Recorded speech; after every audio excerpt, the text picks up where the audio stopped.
Our topic for today is which short stories will leave you breathless? This is a super popular answer that someone posted without revealing their identity. I have come across this story somewhere.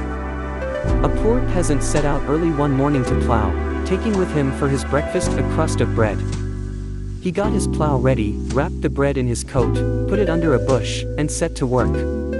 After a while, when his horse was tired and he was hungry, the peasant fixed the plow, let the horse loose to graze, and went to get his coat and his breakfast. He lifted the coat, but the bread was gone. He looked and looked, turned the coat over, shook it out, but the bread was gone. The peasant could not make this out at all. "That's strange," thought he, "I saw no one, but all the same someone has been here and has taken the bread." It was an imp who had stolen the bread while the peasant was plowing, and at that moment he was sitting behind the bush, waiting to hear the peasant swear and call on the devil. The peasant was sorry to lose his breakfast, but "It can't be helped," said he. "After all, I shan't die of hunger. No doubt whoever took the bread needed it. May it do him good." And he went to the well, had a drink of water, and rested a bit. Then he caught his horse, harnessed it, and began plowing again. The imp was crestfallen at not having made the peasant sin, and he went to report what had happened to the devil, his master. He came to the devil and told how he had taken the peasant's bread, and how the peasant, instead of cursing, had said, "May it do him good."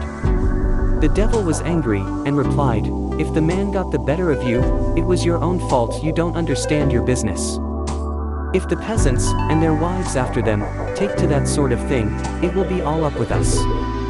The matter can't be left like that. Go back at once," said he, "and put things right. If in 3 years you don't get the better of that peasant, I'll have you ducked in holy water." The imp was frightened.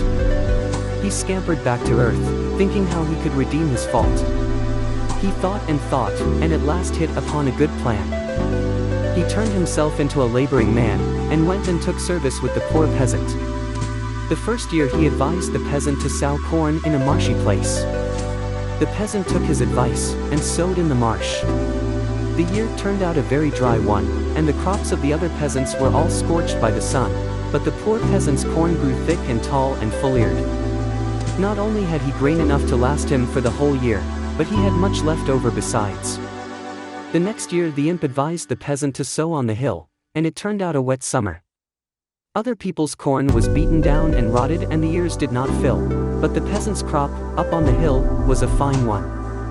He had more grain left over than before, so that he did not know what to do with it all. Then the imp showed the peasant how he could mash the grain and distill spirit from it, and the peasant made strong drink, and began to drink it himself and to give it to his friends. So the imp went to the devil, his master, and boasted that he had made up for his failure. The devil said that he would come and see for himself how the case stood. He came to the peasant's house, and saw that the peasant had invited his well-to-do neighbors and was treating them to drink. His wife was offering the drink to the guests, and as she handed it round she tumbled against the table and split a glassful. The peasant was angry, and scolded his wife. "What do you mean, you slut? Do you think it's ditch water, you cripple, that you must go pouring good stuff like that over the floor?" The imp nudged the devil, his master, with his elbow. "See," said he, "that's the man who did not grudge his last crust." The peasant, still railing at his wife, began to carry the drink round himself. Just then a poor peasant returning from work came in uninvited. He greeted the company, sat down, and saw that they were drinking. Tired with his day's work, he felt that he too would like a drop. He sat, and his mouth kept watering, but the host, instead of offering him any, only muttered, "I can't find drink for everyone who comes along." This pleased the devil, but the imp chuckled and said, "Wait a bit, there's more to come yet." The rich peasants drank, and their host drank too. And they began to make false, oily speeches to one another. The devil listened, and praised the imp. "If," said he, "the drink makes them so foxy that they begin to cheat each other, they will soon all be in our hands." "Wait for what's coming," said the imp. "Let them have another glass all round. Now they are like foxes, wagging their tails and trying to get round one another, but presently you will see them like savage wolves." The peasants had another glass each, and their talk became wilder and rougher. Instead of oily speeches, they began to abuse and snarl at one another. Soon they took to fighting, and punched one another's noses. And the host joined in the fight, and he too got well beaten. The devil looked on and was much pleased at all this. "This is first rate," said he. But the imp replied, "Wait a bit, the best is yet to come. Wait till they have had a third glass. Now they are raging like wolves, but let them have one more glass, and they will be like swine." The peasants had their third glass, and became quite like brutes. They muttered and shouted, not knowing why, and not listening to one another. Then the party began to break up. Some went alone, some in twos, and some in threes, all staggering down the street. The host went out to speed his guests, but he fell on his nose into a puddle, smeared himself from top to toe, and lay there grunting like a hog. This pleased the devil still more. "Well," said he, "you have hit on a first-rate drink, and have quite made up for your blunder about the bread.